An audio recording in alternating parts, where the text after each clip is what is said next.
En primer lugar, agradecer la presencia y el interés por la nueva ley de honorarios que se promulgó recientemente, lo cual plantea un hito histórico para todo el ejercicio profesional de la abogacía. Y en ese orden, para dar comienzo a esta presentación, a esta ponencia realizada por los doctores Carlos Fernando Valdés y Juan Manuel Gitters, vamos a tener un video con las palabras de nuestro presidente del Colegio de Abogados de La Plata, Hernán Colí. Muy buenas tardes. No voy a dejar de pasar esta oportunidad. Vamos a la primera de las actividades programadas vinculadas a la solución de nuestra ley de horario para acompañarlos, aunque más no sea con este pequeño video. Saben que estoy en este momento en la clase, por eso me puedo estar personalmente con ustedes en el colegio. Creo que esta nueva ley de horarios es un logro de toda la abogacía. Como hemos dicho en otras oportunidades, es producto del trabajo mancomunado de muchos abogados a lo largo y ancho de la provincia, que comenzó en cada uno de los colegios departamentales para luego poder hacer una puesta en común en el colegio de la provincia y luego transitar el camino en la legislatura para finalmente obtener la sanción de esta ley y su posterior promulgación.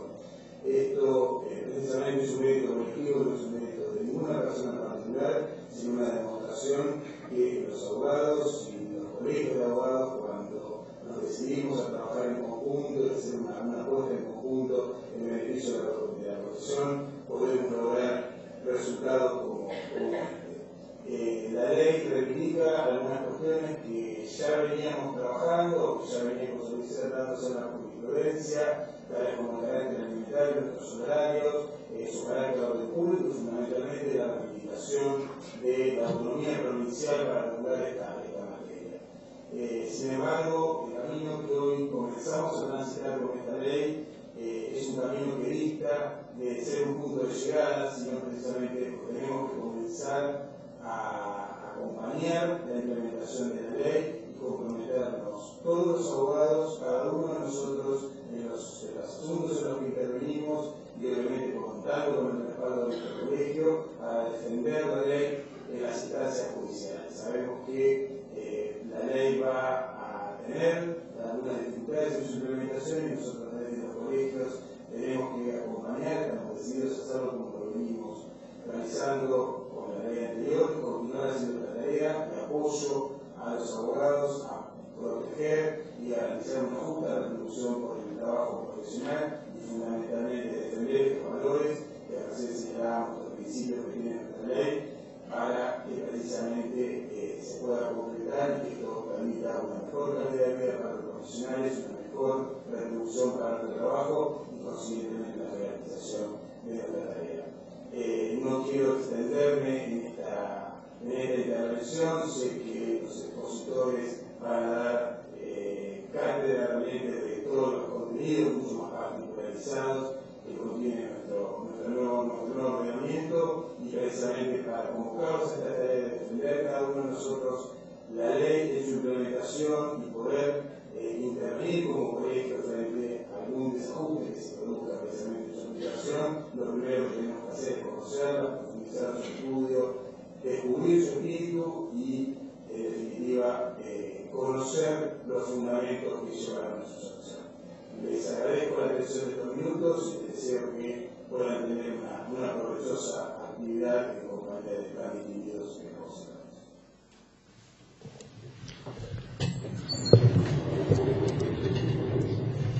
Bueno, a los efectos de contarles un poco cómo va a ser el programa de hoy, es dable decirles que se va a dividir en dos bloques de 30 minutos, desde luego continuos, sin break, en donde vamos a tener primero la palabra del doctor Carlos Fernando Valdés, luego de Juan Manuel Gitters, y para finalizar, incluso creo que están ahora circulando unos códigos QR para los que pueden levantar el formulario de consulta, si es que tienen alguna consulta para hacer, el cual no se va a cerrar solamente con la presentación que se haga en el día de hoy, sino que va a quedar abierto y va a ser un medio de comunicación y consulta de la Comisión de Honorarios del Colegio de Abogados de La Plata.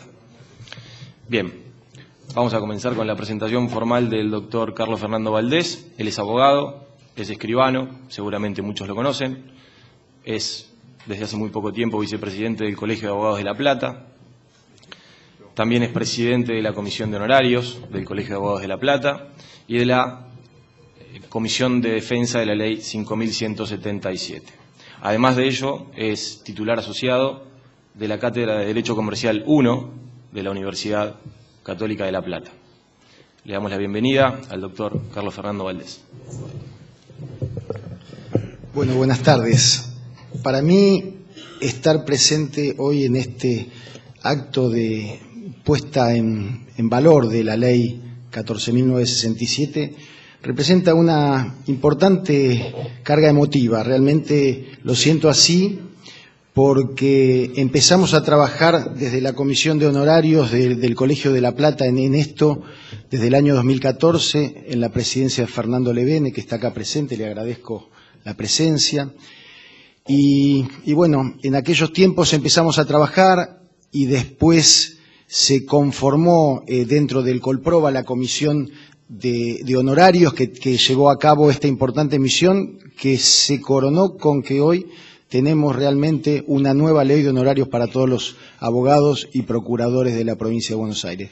Por eso, digo, para mí el día en que la ley fue sancionada representó un hito histórico para la colegiación, un acto muy emotivo desde lo personal, así que para mí es un gusto realmente poder compartir hoy las pequeñas experiencias que pueda transmitir y los conocimientos respecto a la nueva ley que hoy estamos tratando. No puedo dejar también de señalar que con esta ley 14.967 estamos dejando atrás una norma histórica de las regulaciones y de las disposiciones arancelarias de los abogados y procuradores, como fue el decreto ley 8904 del 77. Es decir, hoy por hoy tenemos una nueva ley después de casi 40 años, una nueva ley que los abogados luchamos, conseguimos su sanción y es una ley de la democracia. Así que en ese primer sentido creo que es el primer punto a desarrollar. Otra de las cuestiones primeras que me gustaría hablar es algo que señaló recién Hernán en el video que nos mandó, que es comprender el espíritu de la ley. Yo creo que hablar de escalas arancelarias, de valores de ius arancelario, es una parte de la ley que no se va a interpretar debidamente si no se llega al espíritu de la ley. Y creo que para hablar del espíritu de la ley tenemos que ir al artículo primero de la ley, que nos deja muchas enseñanzas.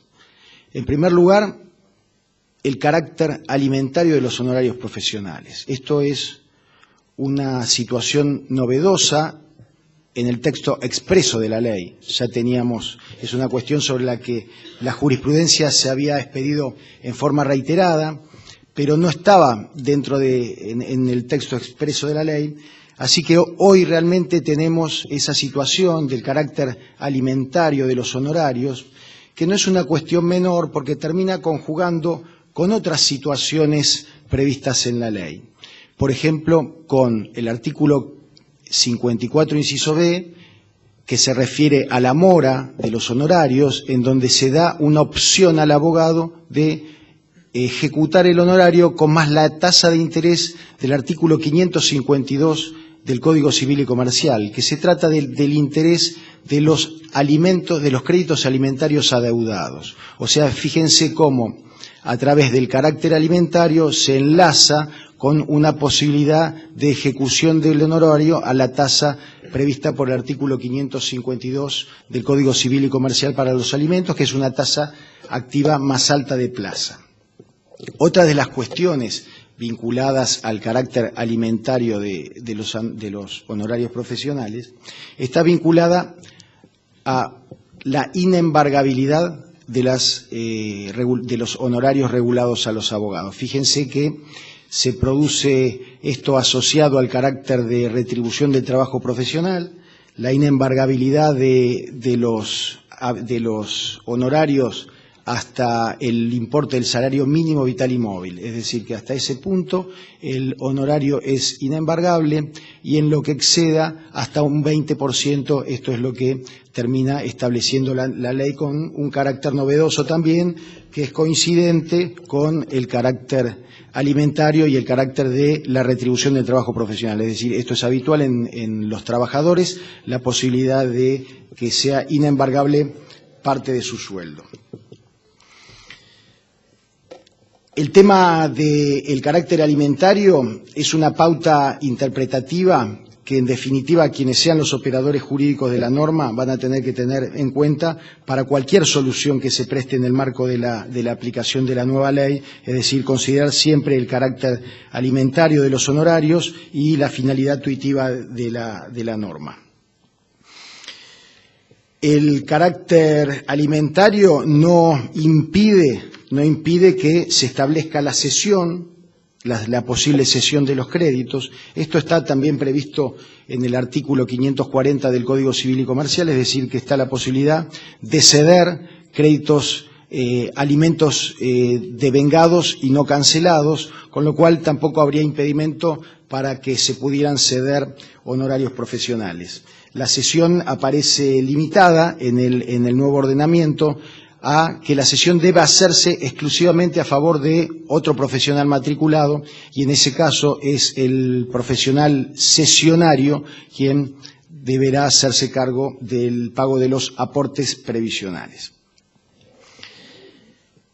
La segunda cuestión esencial y que hace al espíritu de la norma es el carácter de orden público. Es una norma de orden público. Insisto con el carácter tuitivo de la norma, el orden público que busca asegurar el decoro y la dignidad en el ejercicio profesional, y aparece puesta de manifiesto en la existencia de mínimos inderogables, que por debajo de los cuales no pueden pactarse los honorarios ni tampoco puede existir regulaciones. Sabemos que existen otras normas de fondo, como por ejemplo el artículo 1255 del Código Civil y Comercial, al cual después Juan seguramente va a hacer una referencia, pero bueno, que entra en una posible colisión con esta norma, porque tiene un fin desregulatorio, pero acá habrá que empezar a interpretar entonces el carácter exclusivo y excluyente que el mismo artículo 1 establece para su aplicación. Los mínimos, como dije, aparecen inderogables. El mínimo en caso de que se realice un contrato por debajo del mínimo, el contrato es nulo, lo mismo que las regulaciones de honorarios. Las regulaciones de honorarios que estuvieran violando los mínimos legales de la Ley 8904 son sancionadas con la nulidad. Otro aspecto referente a los mínimos inderogables aparece en el artículo 22.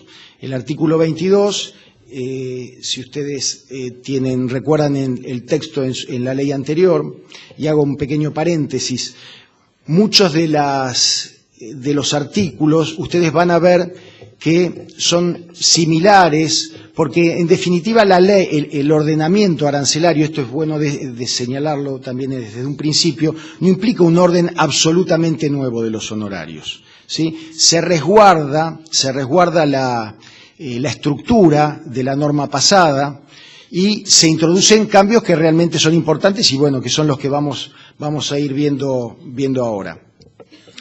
Y volviendo un poquito a la cuestión de los mínimos, les hablaba del artículo 22, que es el artículo 22 que también estaba en la ley 8904. En ese momento, el artículo 22, en su versión anterior o en la ley vieja, hablaba de un honorario mínimo de 4 ius. Ese honorario mínimo de 4 ius tenía interpretaciones jurisprudenciales distintas. En algunos casos se señalaba que si la cuantía del proceso era una cuantía de poca significancia económica, regular esos 4 ius podían en alguna forma considerarse confiscatoria con relación a la mínima cuantía del asunto.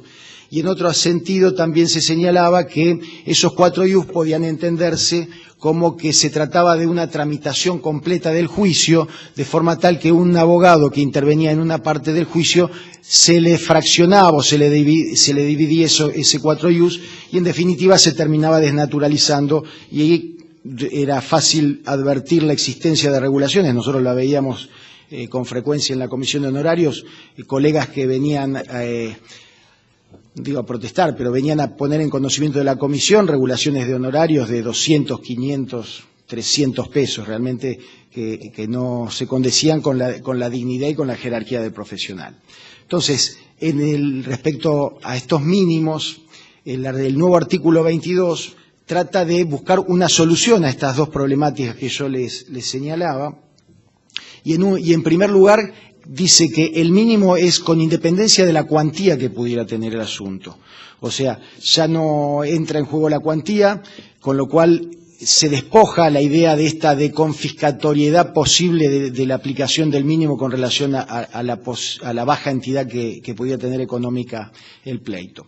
Y por otro lado, con relación al segundo aspecto, que era la posibilidad de fraccionar la tarea profesional y en eso hacer una retribución inferior al mínimo legal, se dice que es cualquiera fuera la actividad que se hubiera desplegado en el proceso. La idea que se ha tenido respecto a este mínimo legal, entonces, es que realmente los 7 ius hoy sean una base mínima de regulación del honorario del abogado, cualquiera fuera su actividad que hubiera tenido y cualquiera hubiera sido el monto del asunto.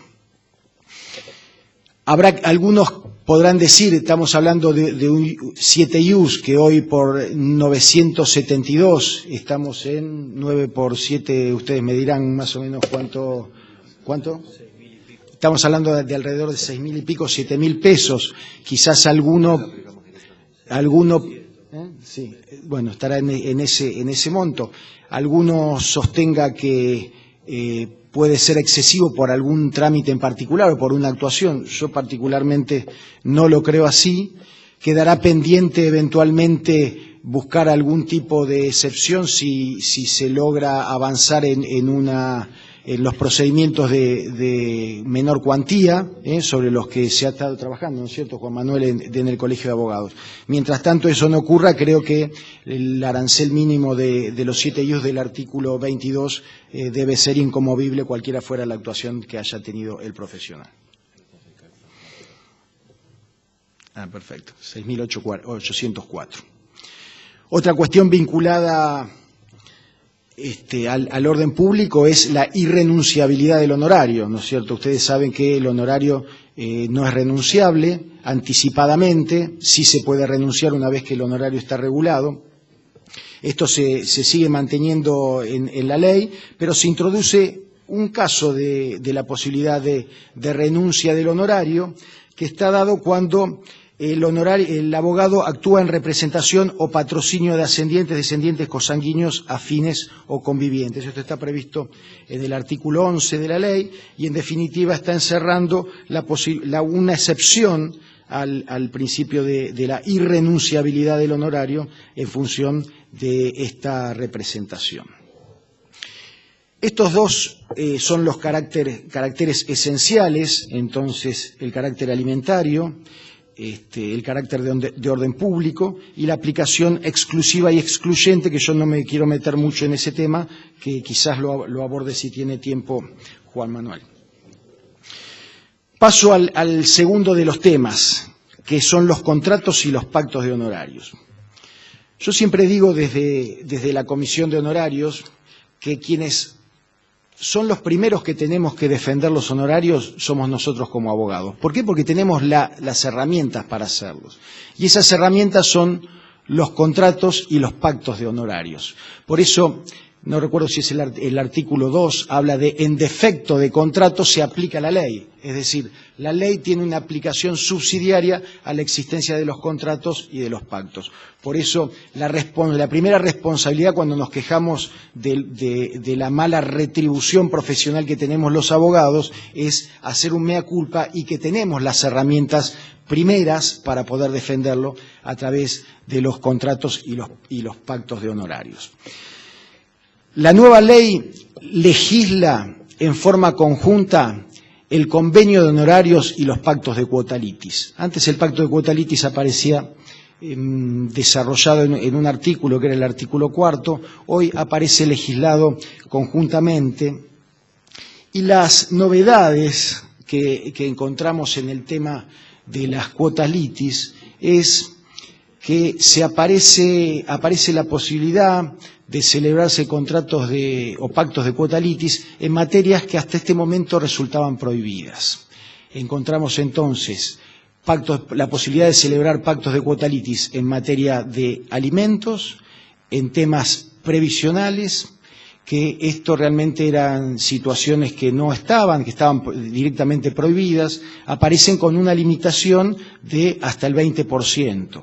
¿No es cierto?, en cuanto a la posibilidad de hacerse estos pactos. Una cuestión especial se refiere a los pactos de cuota litis en materia laboral. Teníamos un artículo, que es el artículo 277 de la Ley de Contrato de Trabajo, que precisamente lo autorizaba en aquellos casos que fueran, por ejemplo, despidos. Y sin embargo, había algún tribunal de trabajo que sostenía que nuestra propia ley arancelaria impedía el pacto de cuota litis en materia laboral al sostener que el viejo 4 inciso F hablaba de la prohibición respecto a los procesos de sustancia alimentaria. El concepto de sustancia alimentaria, alguna jurisprudencia empezó a decir que podía entenderse también a los juicios laborales cuyos créditos también tienen carácter alimentario. Pero la interpretación, si uno iba a la exposición de motivos de la vieja Ley 8904, en realidad la materia alimentaria se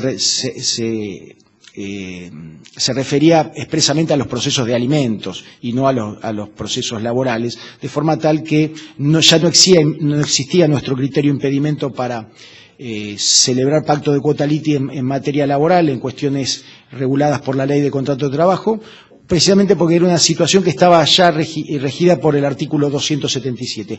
Para evitar toda esta situación confusa, incluso existen fallos del Tribunal de Trabajo 2 de la Ciudad de La Plata que no homologan pactos de cuota litis de esta naturaleza. Bueno, hoy la ley salió a aclararlo y queda perfectamente entonces nítida la situación de que el cuota litis en materia laboral es perfectamente viable, además de lo establecido en el artículo 277 de la Ley de Contrato de Trabajo. Otra cuestión referente,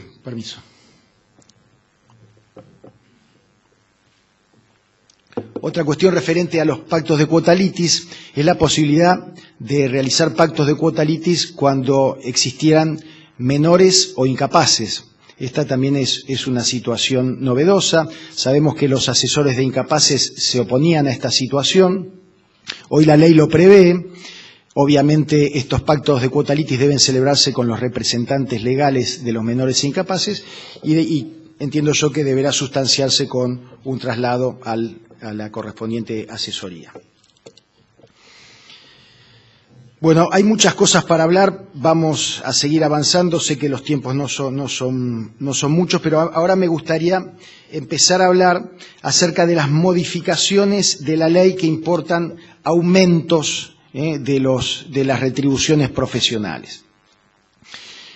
Y una de las llaves que se hace a este aspecto es la nueva forma de cálculo del ius arancelario que establece el artículo 9 de la nueva ley.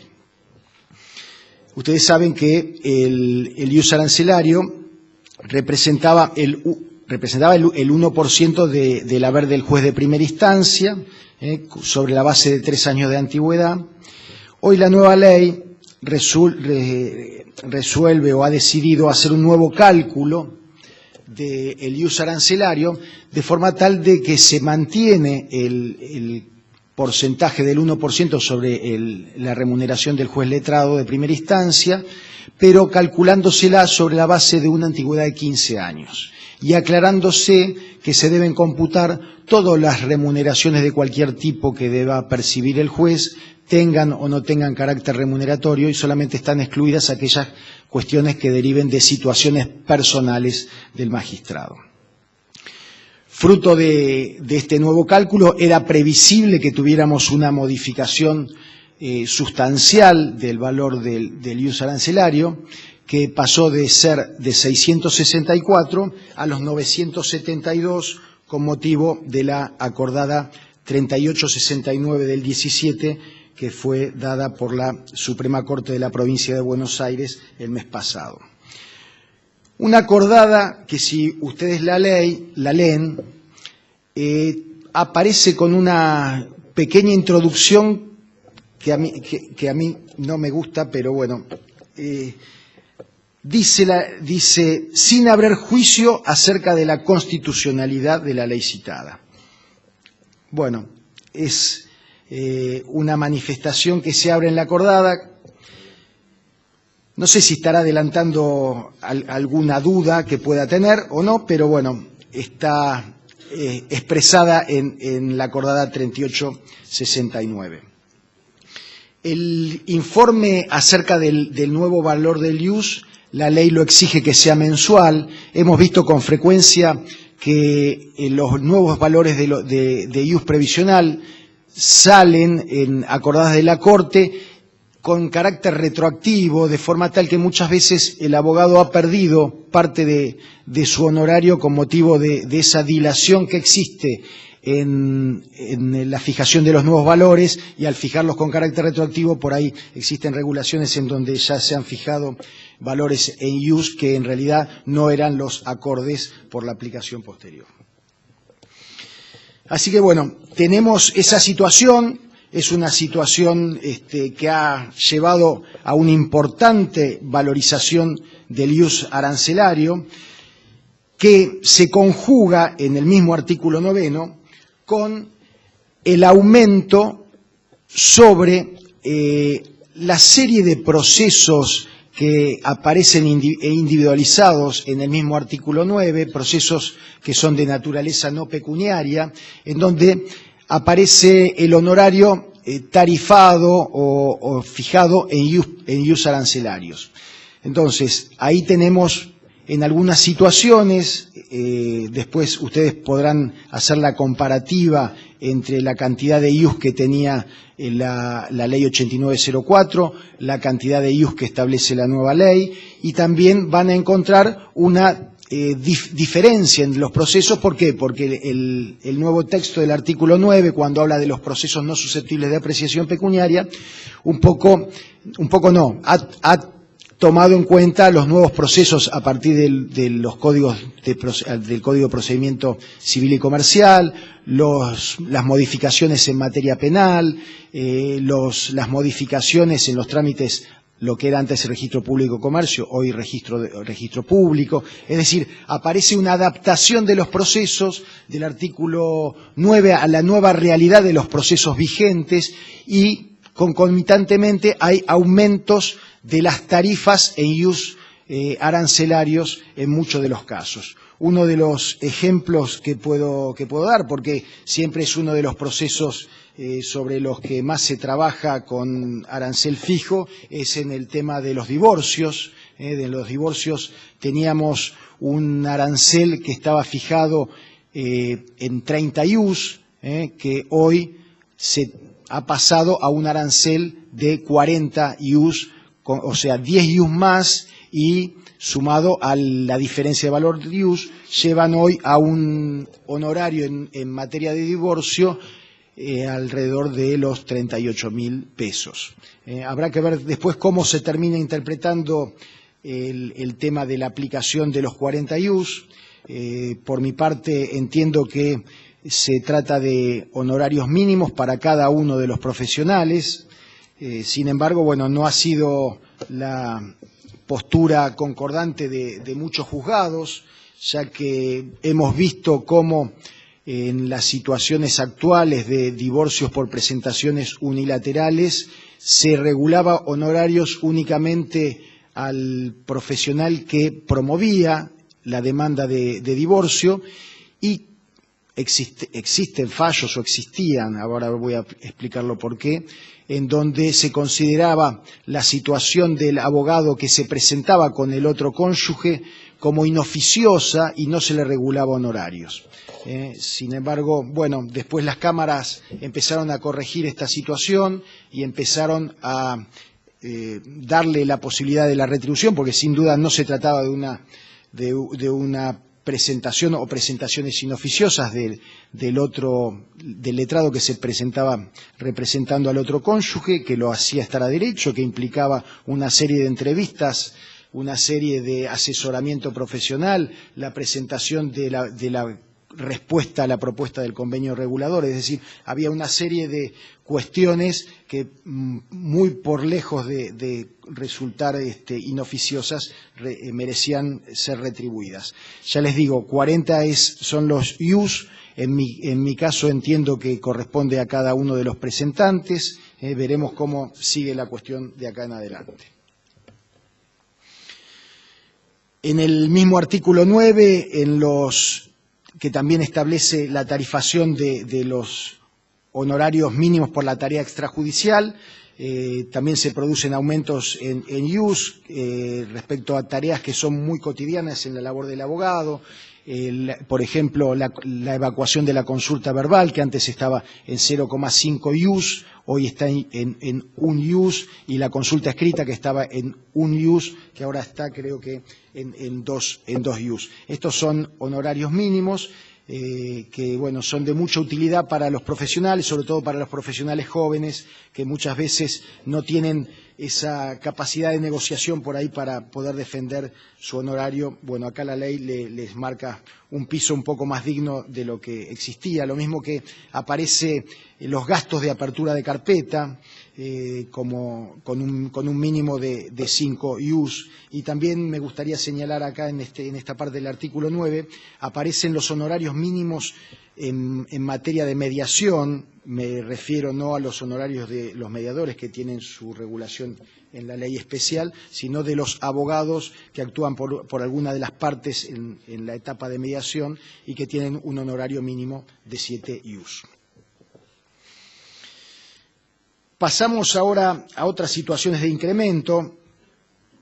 Vayamos a los juicios de contenido patrimonial. Vemos, esto está regulado en el artículo 21, que establecía la escala del 8 al 25%, ustedes lo tendrán bien presente.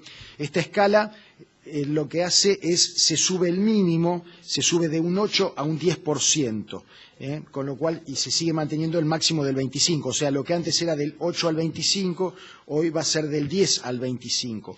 Con alguna situación adicional, que es una pauta que tiende de alguna forma a limitar la discrecionalidad en la fijación del honorario en estos procesos, que es que se le dice al juzgador en el artículo 16 que la regulación tiene que partir de una escala media, o sea, entre el 10 y el 25, una escala media entre el 10 y el 25, estamos hablando de una escala del 17,5%. Entonces, en los juicios susceptibles de apreciación pecuniaria, donde se aplican del 10 al 25, la propia ley nos está dando una pauta interpretativa de partir de una escala media en la fijación del honorario del 17,5%, y a partir de ahí el juzgador, en base a las pautas del artículo 16, podrá llevarla para abajo o para arriba.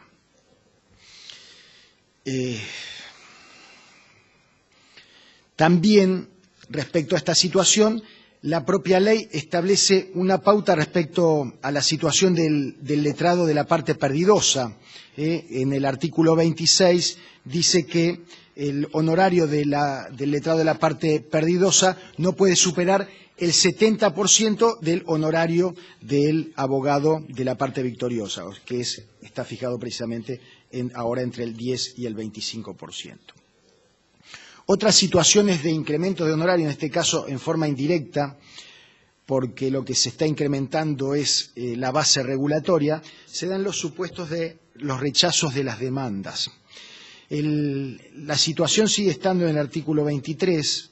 El artículo 23 lo que establecía era que en los casos de rechazo de demanda, a los fines regulatorios se tomaba el monto de la demanda con la actualización. Sabemos que, producto de la ley 23.928, al prohibirse las actualizaciones, entonces únicamente quedó que en los casos de rechazo de la demanda se debía aplicar en principio el monto de la demanda.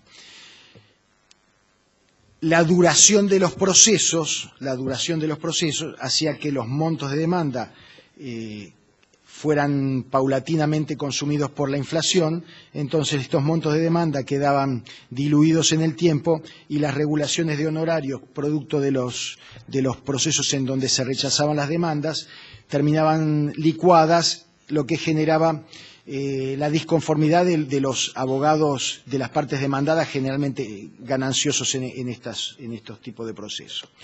Para buscarle una salida a esta situación, lo que hace la ley es que al monto de la demanda se le permite la aplicación de intereses. O sea, lo que antes en la vieja ley era la actualización, eso sigue prohibido por ley, se le aplica los intereses. La duda que se presenta ahora es cuáles son los intereses, porque estamos hablando de una situación de un rechazo de demanda. Entonces, ¿qué intereses debería aplicarse al monto de demanda rechazada a los fines regulatorios? Me imagino dos alternativas. Uno que pudiera ser el propio monto de interés postulado en la demanda, o si no, aquel interés que pudiera aplicar el propio juzgado o tribunal para el tipo de proceso del que se trate. Para evitar distorsiones en estas situaciones, muchas veces los montos de demanda suelen ser demasiado importantes, de forma tal que las regulaciones de honorarios también son importantes, y esto a veces puede volverse en contra del propio demandado, que por ser solidariamente responsable en el pago pueda tener que afrontar esta situación. La ley pone un límite a la base regulatoria en estos casos de proceso y dice que no puede superar, se puede reducir hasta en un 50%, entonces la base regulatoria conformada por el monto de la demanda rechazada con más los intereses.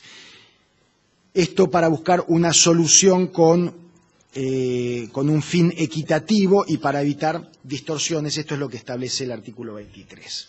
Otras situaciones de incrementos de honorarios se da en lo que llaman las instancias ulteriores.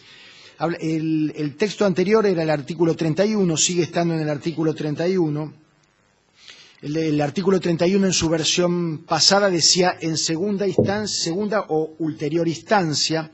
Ahora lo que hace la nueva ley es diferenciar las instancias, realzando la tarea profesional del abogado que actúa en las instancias extraordinarias, con lo cual se le mejora la retribución de la instancia extraordinaria.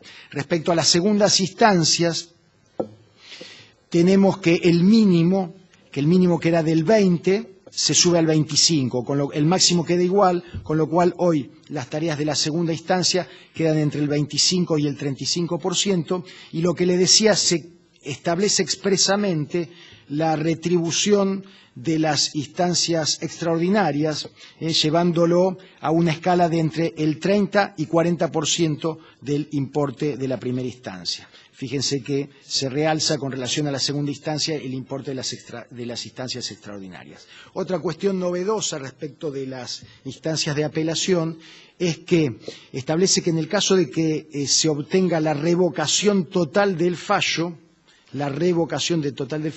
el abogado que hubiera obtenido esa victoria tiene el derecho al 40% de los honorarios de primera instancia. Esta es una situación también que no estaba contemplada. Y finalmente, el artículo cierra con alguna situación novedosa con relación a los honorarios en las quejas, donde se establecen honorarios por las quejas, sea una queja de una apelación rechazada en primera instancia, se establece un honorario de 5 ius, y que fuera en segunda o ulteriores instancias de 10 ius. No sé cómo venimos de tiempo. ¿Un poquito más? Bueno, tengo dos temas bastante interesantes. Voy a tratar de circunscribirlo. Uno es a los honorarios en sucesiones y otro es al artículo 54.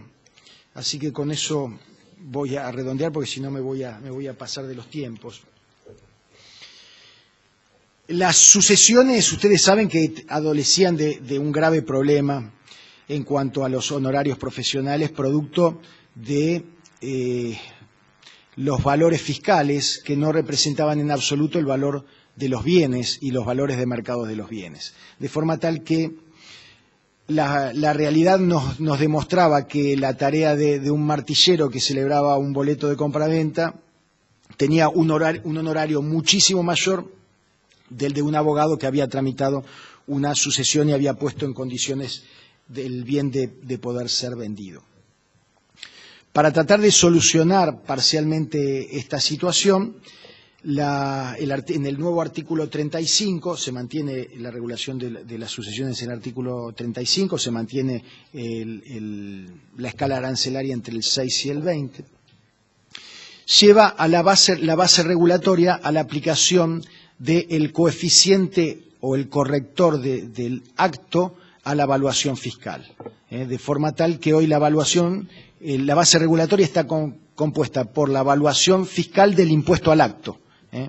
Para que ustedes tengan una idea de lo que esto significa, para una planta urbana tiene un índice corrector del 3,77%, o sea, importa una suba bastante sustancial con relación a la situación actual. Y tiene otra modificación importante el artículo 35, que es la forma de distribuir los honorarios en función de las etapas. Ustedes recuerdan que tradicionalmente las etapas eran 3 y siguen siendo 3, pero ahora lo que se modifica es cómo se computan esas 3 etapas. Las etapas eran la etapa de inicio, la etapa después hasta la declaratoria de heredero y la etapa de inscripción. Y se llevaba una tercera parte cada una de esas instancias. Hoy, con la nueva ley, recalcula esta situación, etapa de inicio lleva un cuarto, etapa hasta la declaratoria de heredero se lleva otro cuarto y la etapa de inscripción, que es a la que la ley le da más valor, se lleva la mitad, la mitad de la regulación. Otra situación interesante con relación a las sucesiones es la posibilidad que tiene el letrado de, en caso de que repute, dice la ley, inadecuada este valor de evaluación al acto, de hacer una estimación.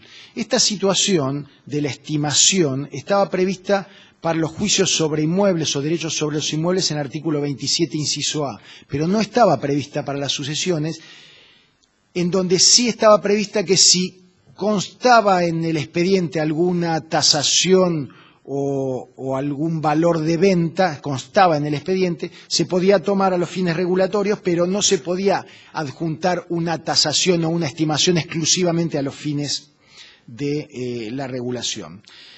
Ahora la ley, en el artículo 35, permite al abogado realizar, si reputa inadecuada la evaluación, permite hacer una estimación del valor. Dice que se sustancia por el procedimiento del artículo 27, o sea, se remite a cómo se tiene que dar traslado a la parte y la posibilidad incluso de recurrir a una pericia tasadora o una pericia de tasación. Lo que me planteo yo respecto a esta situación es, en caso de que el abogado estime o repute inadecuada la evaluación y él haga una estimación, esa estimación tiene que sustanciarse con su propio cliente. Estamos ante un proceso de naturaleza voluntaria, con lo cual lo coloca al abogado en una situación bastante complicada por una situación de un posible interés contradictorio con su propio cliente que podría llevarlo a una situación ética a tenor del artículo 60, inciso 1 de la Ley 51/77. En el caso de que se recurra a este procedimiento estimatorio, la regulación, lo dice el artículo, corresponde en el mínimo de la escala legal. Bueno, y para... otro... No me quiero alargar mucho, pero creo que es importante, es los honorarios regulados en los temas del amparo, el artículo 49. En la ley anterior establecía simplemente un mínimo de 20 ius, con lo cual realmente había cuestiones de mucha trascendencia que se discutían en amparos o en acciones de inconstitucionalidad, de forma tal que hoy creo que ha sido revalorizado este proceso en cuanto a su estipendio profesional, dándose la posibilidad de que si se tratara de alguna situación que pudiera tener alguna merituación de orden pecuniario, pudiera aplicarse la escala del artículo 21, y si no es así, se puede aplicar, se deberá aplicar 50 ius mínimo, o sea, fíjense que el mínimo que antes era de 20, hoy pasa a 50 ius. Bueno, dos temas esenciales para la defensa de la mora de los honorarios. Tenemos el artículo 24, que creo que es uno de los artículos centrales de la ley, que es el que establece la regulación de honorarios en el equivalente de ius arancelarios. Es decir, toda regulación de honorarios, salvo aquellas que ya directamente la propia ley los fije en ius, aquellas que tienen una estipendiación en moneda de curso legal, deben convertirse automáticamente en el autorregulatorio a la cantidad de ius previsionales. Esto bajo pena de nulidad. Esta realmente es una solución novedosa de la ley que tiende a preservar el valor del honorario profesional. Por eso yo entiendo que lo que se está estableciendo con esta cláusula es establecer la deuda de honorarios como una deuda de valor prevista en el artículo 772 del Código Civil y Comercial. Frente a esta situación de regulación por cantidades de ius, con lo cual permite ante la mora reclamar el valor del ius por su cantidad al momento del efectivo pago, existirá seguramente alguna voz, que ya las hay, que pretenden criticar este sistema. No lo creo así, lo creo perfectamente válido a la luz de las obligaciones de valor previstas en el Código Civil y Comercial, pero alguno ha soslayado así alguna crítica que podría tratarse de algún mecanismo actualizatorio. Ya le digo, el 772 creo que avala cualquier ataque que pretenda realizarse a la regulación de honorarios en ius arancelarios.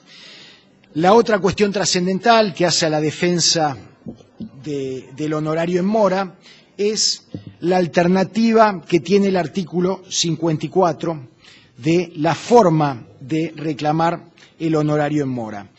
Una breve reseña histórica de esta situación. la doctrina de la Corte Banco Comercial de Finanzas del año 2006, que consideraba válido el viejo artículo 54, inciso B, que aplicaba la tasa activa a los honorarios en mora, sistema que aparece totalmente trastocado en el año 2015, junio del 2015, con carácter previo a que salga o que se ponga en vigencia el nuevo Código Civil y Comercial, con la doctrina del fallo Isla de la Suprema Corte de la Provincia de Buenos Aires, que, haciendo una síntesis, decreta la inconstitucionalidad del artículo 54, inciso B, por sostener que la tasa activa, ahí que consignaba ese artículo, implicaba un mecanismo actualizatorio encubierto prohibido por la Ley 23.928. ¿Qué pasó? Luego del fallo Isla, sale el nuevo Código Civil y Comercial y aparecen distintos fallos de distintas cámaras departamentales, fallos de la Cámara Segunda de La Plata, Cámara de Apelaciones de Junín, Cámara de Apelaciones de Bahía Blanca, en que sostenía que la doctrina del fallo Isla no podía aplicarse, dado que al salir el nuevo Código Civil y Comercial, tratándose ya el honorario de una retribución de carácter alimentario, y lo establecido precisamente en el 552 que hoy habíamos citado, sostenía que estaba plenamente vigente la posibilidad de mantener la tasa activa del viejo 54 inciso B, toda vez que en el artículo 552 se aplicaba una tasa activa a un crédito alimentario. En el marco entonces de toda esta cuestión de debate, incluso considerando que el fallo Isla no llegó a estar firme porque está recurrido por la Caja de Abogados, hoy incluso bajó a primera instancia para sustanciarse una cuestión relativa a una nulidad por la falta de participación de la Caja en ese proceso. O sea, el fallo Isla no está vigente, pero bueno, el nuevo artículo 54 viene un poco a echar claridad sobre toda esta cuestión y a tratar de solucionar el problema. Entonces, ¿qué permite el nuevo 54? Permite al abogado, frente al honorario en mora, optar por ejecutar la cantidad de ius que se le deben, la cantidad de ius arancelarios, por eso la importancia de la regulación en ius arancelarios, con más un 12% de interés, o le da la alternativa de volver el honorario a pesos o a moneda de curso legal al momento de la mora, con más la tasa del artículo 522, o sea, la tasa activa más alta. Ahí se produce ya alguna cuestión adicional, porque el artículo 522 habla de la tasa que pagan los bancos, tasas activas de descubierto, con más una tasa adicional que el juez pueda aplicar. Yo entiendo que la referencia del 54 inciso B se limita a la tasa bancaria y no a la tasa adicional que el juez pudiera aplicar. Así que fíjense ustedes cómo hoy tenemos unos nuevos mecanismos de defensa de nuestros honorarios en mora que vienen un poco a echar luz a toda esta problemática que venía dándose. Y estoy terminando. Estamos con los tiempos. Bueno, finalmente, muy corto. La ley anterior prohibía el honorario, la fijación de honorario por tiempo. Esto es una práctica habitual en el derecho anglosajón, lo que es la facturación por tiempo.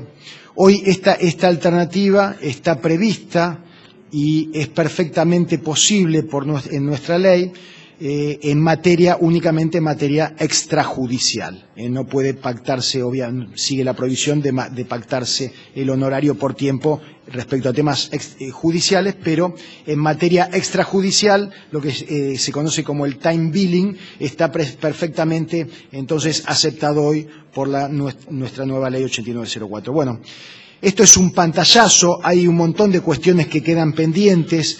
La ley creo que la vamos a terminar construyendo entre todos, la defensa que hagamos los abogados de nuestros honorarios, realmente por eso creo yo que es una lucha diaria, y también la vamos a ir viendo cómo se termina haciendo y consolidando la ley a través de la interpretación que de la misma hagan los operadores judiciales, generando las jurisprudencias correspondientes novedosas con relación a la ley. Así que bueno, les agradezco a todos y continúa Juan Manuel con otros tramos de nuestra querida nueva ley arancelaria. Muchas gracias.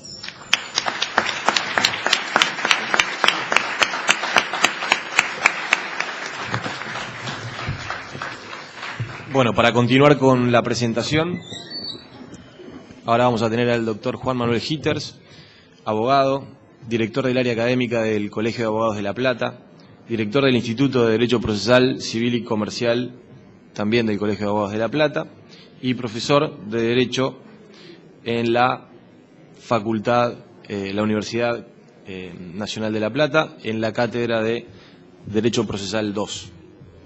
Gracias, Juan Manuel, te escuchamos. Buenas tardes, muchas gracias por acompañarnos. Gracias a Nando por la iniciativa que tuvo de elaborar. Cuando digo Nando me refiero a Carlos Valdés, acá adentro es Nando, una persona muy querida en el colegio, una persona que se ha dedicado mucho al colegio y especialmente a la ley de honorarios, también al doctor Levene aquí presente, que además, como anticipaba Nando, tuvo la idea en su momento de ir elaborando junto con algunos miembros del Poder Judicial un proyecto de código procesal en el cual se incluían, ahí como ya lo adelantaban, las acciones por menor cuantía, con lo cual no iba a quedar desacompasado tal vez el honorario mínimo, porque había que estipular un honorario diferente para esos casos, pero como eso nunca se llegó a sancionar, de hecho se interrumpió en algún momento la tarea, después la retomamos. Seguramente si el código procesal en algún momento se modifica, seguramente va a haber que adaptar la ley de honorarios para los procesos de menor cuantía, porque obviamente requieren una labor diferente a el de un juicio de 5.000 pesos que nos obliga hoy a transitar por todas las etapas, al igual que un juicio de 500.000. Ahí está el problema del artículo 22, casualmente. Bueno, una de las cuestiones que quería tratar hoy es la aplicación de la ley de honorarios, de la nueva ley de honorarios en el tiempo. Artículo 61 de la 14.967, que fuera observado por el decreto que la promulgó. La gobernadora, cuando promulgó la ley, observó en el artículo 1 del decreto 522 parte del artículo 18, que era previsible que eso podría ocurrir, que de hecho tampoco el artículo 18 fue dictado tal como se había previsto por los colegios de abogados, y el artículo 61, que era un calco del artículo 61 de la ley 8904, y también un calco del artículo 63 de la ley 21839, que es la ley de honorarios de la Nación. Es decir, no se preveía nada nuevo. El fundamento del decreto, entre otros, para observar el artículo 61 puntualmente. ¿Qué decía el artículo 61? Las disposiciones de la presente ley se aplicarán a todos los procesos que, al tiempo de su promulgación, no exista resolución firme regulando honorarios. Esto implicaba que la ley 14.967 tuviera una aplicación inmediata y la derogación de la 8904 fuera total. Hoy día, con la observación por el decreto del artículo 61, no podemos hablar de una derogación total, sino de una ultraactividad de la 8904. Eso es lo que vamos a analizar, a ver si la 8904 es ultraactiva. Fíjense que el Código de Vélez, si bien está derogado, para algunas circunstancias todavía se aplica. Ahí tenemos un ejemplo claro y cotidiano de la aplicación ultraactiva de una norma derogada. ¿Qué funda el decreto para observar el artículo 61? dice que lo prescripto por el artículo citado puede afectar derechos adquiridos debido a que los honorarios de los profesionales se devengan por etapas. Bueno, puntualmente, una de las cuestiones que podía ser afectada en la aplicación de las etapas, que ahora son distintas, como dijo Nando, es en las sucesiones, porque en la ley 8904 existen 3 etapas que se dividen en 1/3 cada una, y en la nueva ley 14967 la tarea sucesoria se clasifica 1/4 la etapa de inicio, 1/4 hasta la declaratoria de heredero o aprobación del testamento, y 1/2 para la inscripción de bienes, que todos los que hemos hecho sucesiones alguna vez sabemos que es lo más complejo, la inscripción de un bien. A veces la etapa de la inscripción de un bien es lo que más tarea nos da, porque generalmente llegar hasta la declaratoria de herederos es un mero trámite, a veces no. Pero inscribir un bien no es así. Por eso, con la observación del artículo 61, ahora tenemos que analizar qué ley se aplica para los procesos en trámite. Lógicamente que si hoy iniciamos un juicio, desde ya que se aplica la 14967. La 14967, sumándole los 8 días de aplicación desde la publicación, debió haber empezado a regir el día 21 de octubre, que casualmente hoy estaba mirando la fecha de publicación de la 8904 y fue el 21 de octubre de 1977, hace 40 años. La publicación, no la vigencia. Fíjense qué casualidad, totalmente casual, pero justo coincidió que el mismo día, en un caso fue la publicación y en otro día la entrada en vigencia de la nueva ley, 40 años exactos. Entonces, ¿qué pasa con los juicios en trámite? Fíjense, acá tenemos 3 situaciones para analizar. Primero, la aplicación total de la ley. ¿Podemos aplicar la totalidad de la 14967 a los juicios en trámite? Bueno, yo creo que no. Yo creo que no, porque precisamente uno de los fundamentos del decreto era ese, que se pueden afectar derechos constitucionales, y se habla de los honorarios devengados. Casualmente, el honorario que fue devengado con la ley 8904 debe ser regulado a la luz de la ley 8904. Ahora bien, si yo inicié un juicio y recién lo abrimos a prueba, ¿en qué momento le ponemos un corte? ¿Vamos a tener ley 8904 por 15 años más?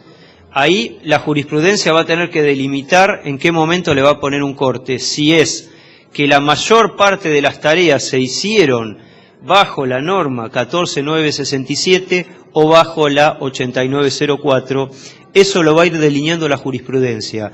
Fíjense que la Corte de la Nación, cuando tuvo que aplicar está acá, tengo tantos papeles que ya no sé ni dónde los dejé. Cuando tuvo que aplicar el artículo 1627 del Código Civil, que permitía a los jueces regular por debajo de los mínimos cuando la tarea fuere desproporcionada con la regulación, en el año 2006, Vidal de Docampo, Corte de la Nación, Dirección Nacional con Vidal de Docampo, dijo que el artículo 13 de la ley 24432, que fue aquella que modificó el Código de Vélez y modificó los artículos 1627 y 505, puntualmente en lo que a nosotros respecta, esa ley 24432 no establecía a qué proceso se le aplicaba. Mismo problema que tenemos hoy con la ley de honorarios. Entonces, fue más allá y dijo, pero sí, el artículo 63 de la ley de honorarios dice que se le aplica a todos los juicios que no, es decir, el régimen arancelario rige para todos los juicios que no tengan regulación firme. Entonces dijo, yo puedo aplicar esta ley a un juicio en trámite. Esto es aplicación inmediata, no es aplicación retroactiva. Construyó la aplicación tomando como pautas el artículo 63 de la ley de honorarios. A ver, ahora. Hola. Gracias. Tomando como pauta el artículo 63 de la ley. Pero no tenemos un artículo 61 nosotros hoy en la nueva ley. Ese es el problema que vamos a tener que ir analizando con el tiempo. Yo creo que fundamentalmente hay que tener en cuenta acá las etapas transcurridas del proceso. Si un juicio fue iniciado anteriormente y transcurrieron 2 etapas, probablemente se pueda escindir la etapa, las etapas de la ley 8904 y las etapas de la ley 14967. Es decir, ahí el juzgador va a tener que clasificar qué tareas se hicieron bajo la vieja ley, qué tareas se hicieron bajo la nueva ley. Lo que no va a poder hacer esto es en las sucesiones. Si en las sucesiones intervino más de un abogado en etapas diferentes con las 2 leyes, va a tener que aplicar la 8904, creo yo, para todo. ¿Por qué? Porque el abogado que interviene después se va a llevar la mitad y el abogado que intervino primero va a querer llevarse 2/3. Vamos a tener un problema ahí. Y el abogado que intervino antes puede tener un derecho ya amparado en el honorario devengado por las etapas. Motivo por el cual creo que cuando hay 2 abogados que intervienen de manera diferente, al solo efecto de la clasificación de las etapas, van a tener que aplicar la ley 8904. Fíjense qué problemas que nos da la observación del artículo 61, ¿no? ¿Qué problemas que nos trae? Porque era más fácil decir, se lo aplicamos a todos los juicios que no tienen regulación firme. No sé si a los que no tienen regulación firme es lo mejor. Tal vez había que hacer una especie de normas transitorias. Bueno, al que ya le regularon honorarios y lo acaban de apelar y la Cámara tiene que resolver, tal vez habría que aplicarle la 8904. No sé si al que tiene regulación firme o al que no tiene regulación firme. El tema es que hay que establecer un corte, tal vez un poquitito más atrás, pero el gran problema es no tener una norma, repito, que nos diga qué cuerpo legislativo arancelario aplicar al momento de regular honorarios. Ese es el mayor problema. Fíjense que otra de las cuestiones que trae aparejada la aplicación de la norma en el tiempo no solo son las escalas legales y las etapas, sino también el valor del ius. Cuando hablamos de un juicio que no tiene contenido pecuniario, iniciado con la ley 8904, ¿qué valor del ius vamos a aplicar? ¿Aplicamos el valor del ius anterior? ¿El valor del ius actual? ¿Le vamos a exigir a la Corte que fije 2 valores todo el tiempo? ¿Un valor de la 8904 y un valor para la 14967? Es un gran problema.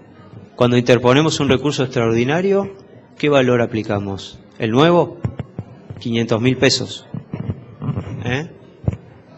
Obviamente vamos a tener que aplicar el nuevo, porque es el valor del ius que el código establece, ¿sí? Y todos los valores en ius que fija el Código Procesal y todas las normas, seguramente van a regirse por la 14967. Otra cuestión es, aún aplicando las normas de la 8904 al momento de regular, si hoy tenemos que regular y aplicamos la 8904, queda una duda si alguno de los artículos de la 14967 pueden ser aplicados hoy.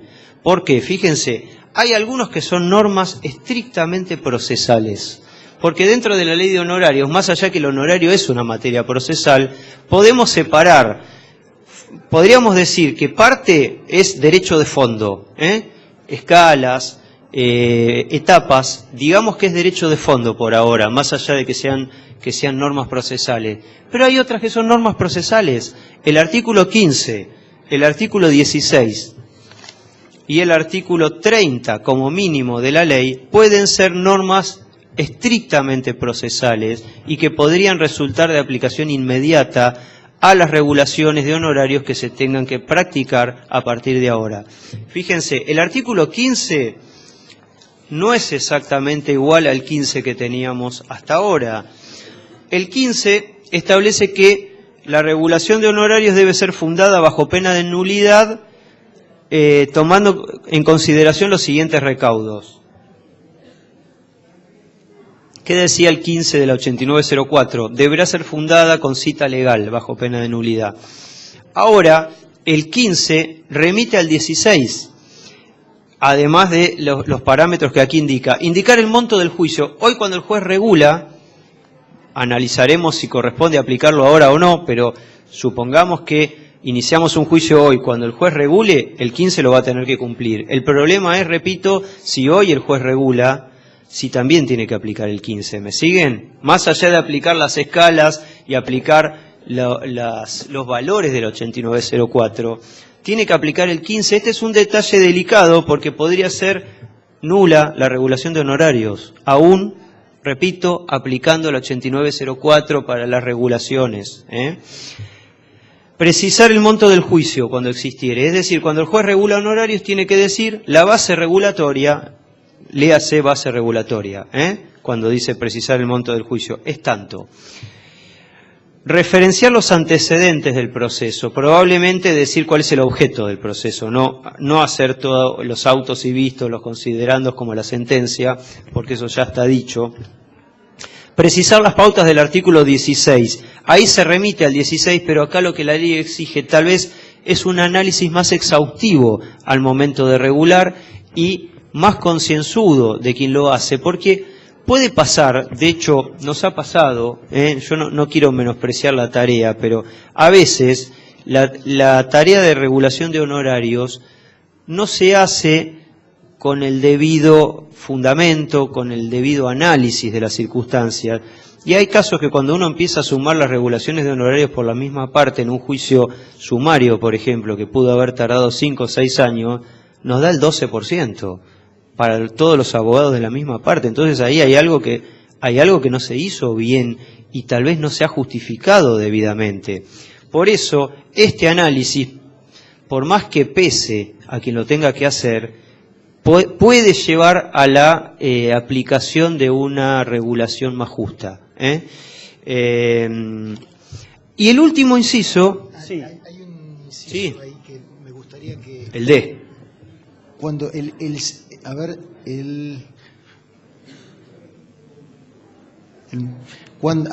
la referencia a los antecedentes del proceso, ¿hay alguno abajo? ¿El D? ¿El monto expresado en ius? Yo ahora no lo tengo preciso, pero se requería un detalle de las tareas del profesional. Sí. ¿Cómo Exacto. puede influir esta situación en la tardanza de la regulación de los Claro, honorarios? sí. Sí, puede demorar teniendo en un poco cuenta más. que Sí. por ahí tenemos un daños y perjuicios voluminoso que ha tenido años, varios cuerpos. Sí. Entonces, frente a la necesidad de tener una regulación ágil, ¿cómo podría jugar esto? Sí, puede demorar un poco más la regulación y vamos a tener que aprender a ser más pacientes los abogados porque todas no podemos querer todo. Eso sí puede... La solución por ahí no sería más. La solución quizás no sería más generar la regulación de honorarios a medida que el proceso va avanzando, Puede ser. aunque más no sea Sí. detallando qué es lo que ha sucedido hasta tal foja. Entonces se va a alivianar la tarea final del Sin detalle. duda. Acá, lo que nosotros como abogados no hacemos, no pidamos que hagan cosas los demás que no hacemos nosotros a veces.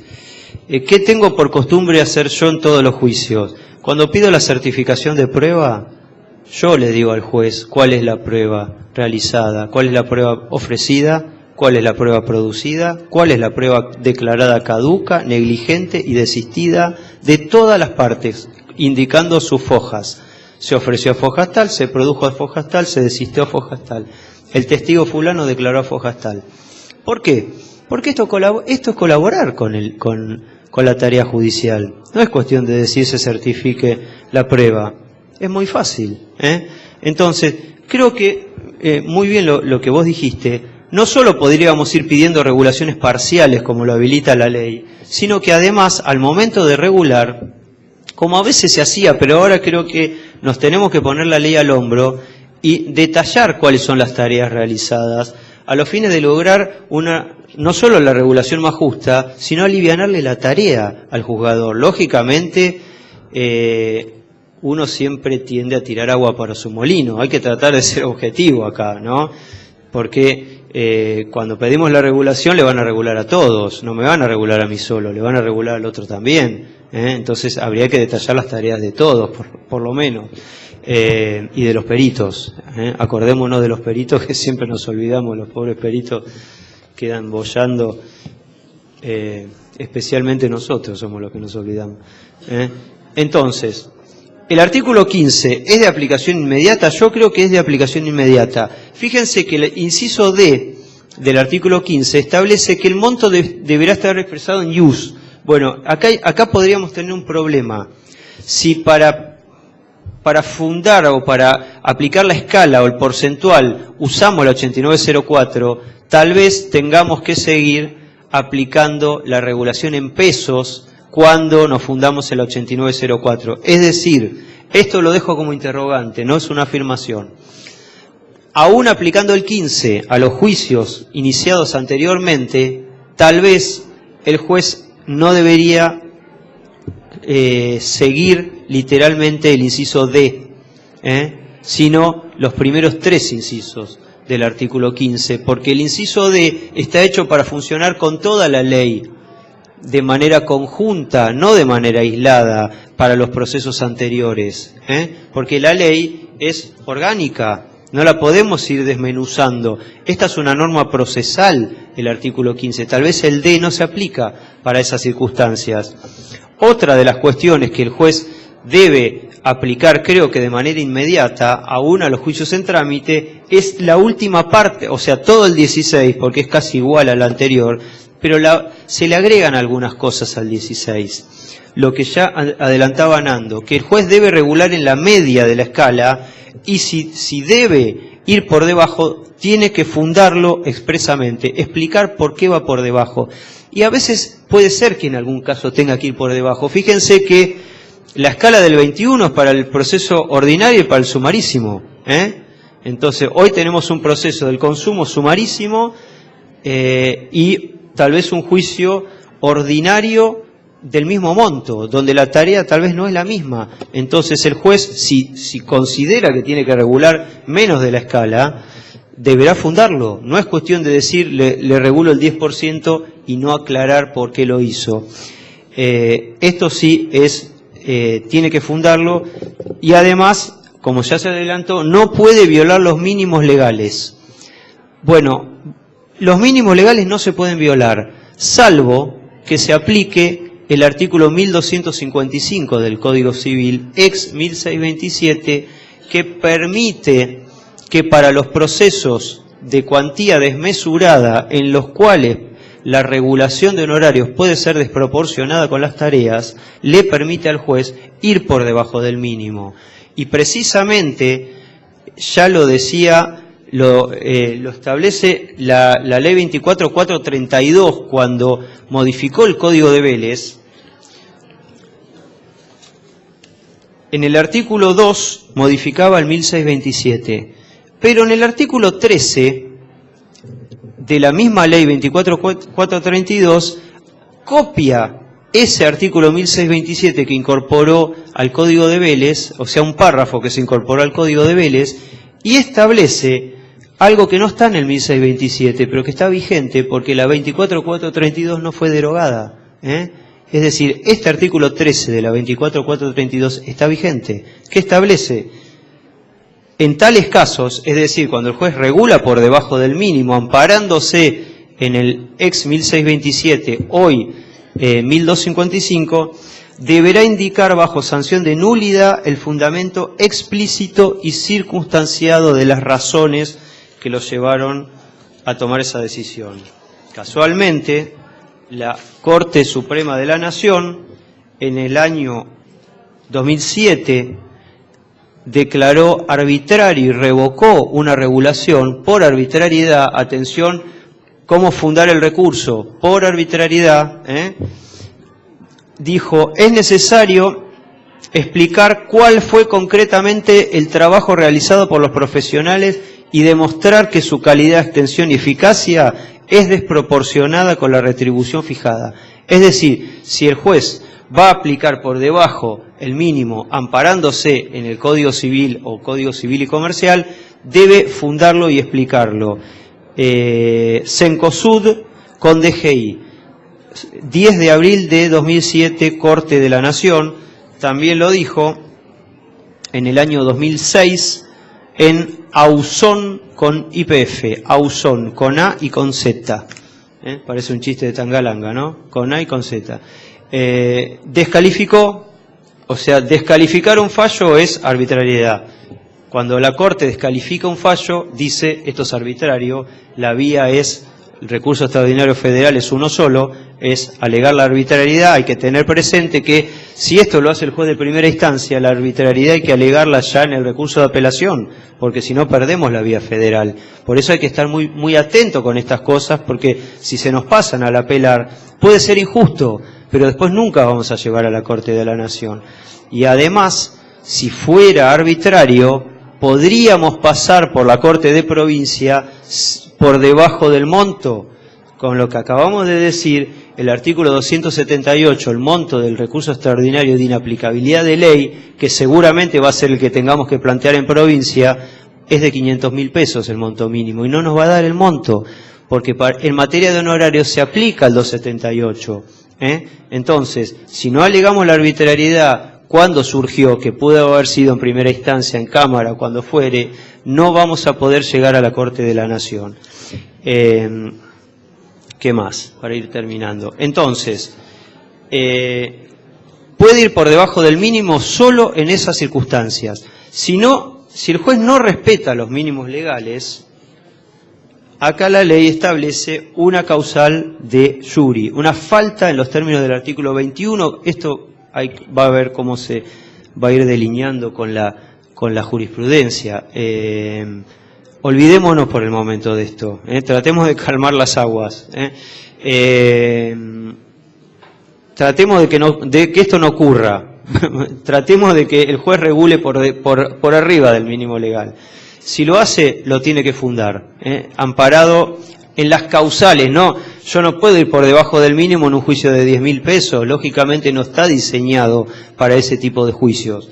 Otra de las cuestiones que salen de la ley, que salían de la 8904 y que salen de la 14967, es el viejo artículo 505 y hoy 730, que también permiten reducir la limitación de la responsabilidad por las costas en un 25%, la limitación del demandado. Estas son cuestiones que escapan ya a la ley, pero que no han dejado de estar vigentes, pese al carácter de orden público que establece la ley. Obviamente el orden público sigue existiendo, los mínimos y los máximos siguen existiendo, la responsabilidad solidaria sigue existiendo. Ahora, cuando el juicio tiene una cuantía considerable, se puede aplicar el 1255. Cuando suceden los supuestos del 730, también se pueden aplicar, pero fuera de esos casos, la ley se aplica a rajatablas.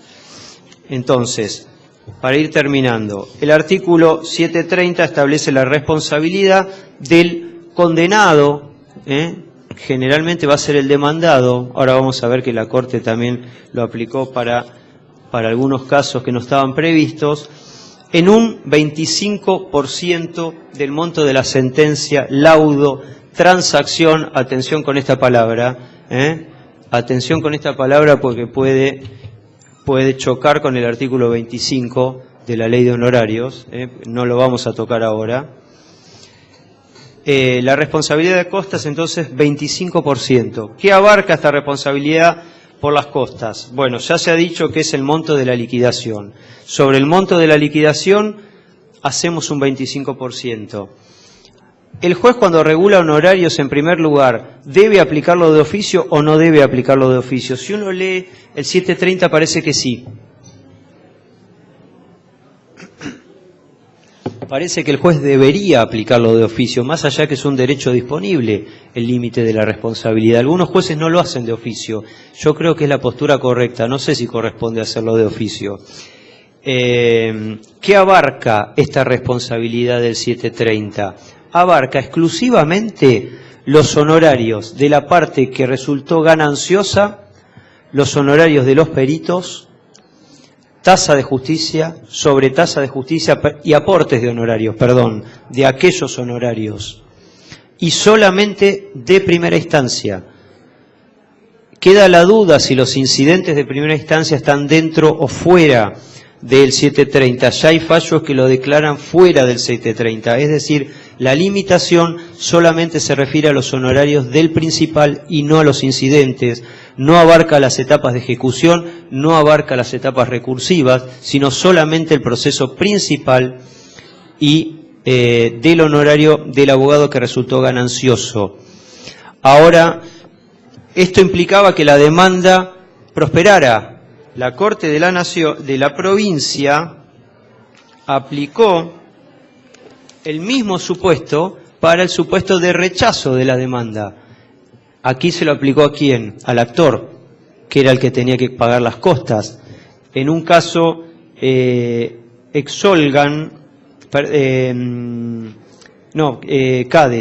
CADES del año 2011, CADES con Z, se aplica también para la demanda rechazada, repetida la jurisprudencia en Recalde del año 2016, Corte de la Provincia.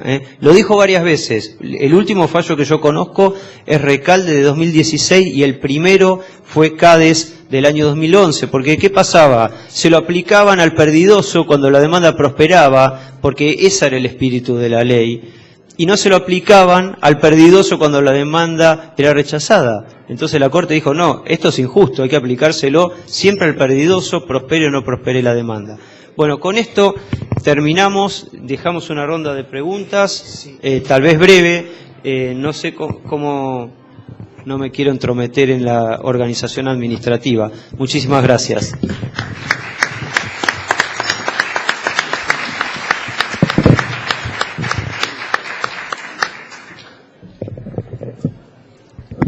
¿Tenemos alguna pregunta que alguien quiera evacuar o que alguien haya hecho a través del formulario? Si no, de todas formas, cualquier pregunta que ustedes quieran hacer, la pueden canalizar a través de la página de la Comisión de Honorarios en Facebook con un mensaje privado. Nosotros nos vamos a comunicar y le vamos a dar respuesta. Así que no sé si hay alguna pregunta. Bueno, seguramente va a haber muchas dudas. Vamos a ver cómo empieza a rodar la ley. Vamos a estar nosotros muy atentos a las primeras fallos jurisprudenciales que se den en aplicación de la norma y seguramente los vamos a estar dando a conocer. Les agradezco mucho a todos. Juan Manuel, muchas gracias. Andrés Pecerowski, integrante de la Comisión de Honorarios, también por coordinar esta actividad, y muchas gracias a ustedes por venir. Han sido muy amables.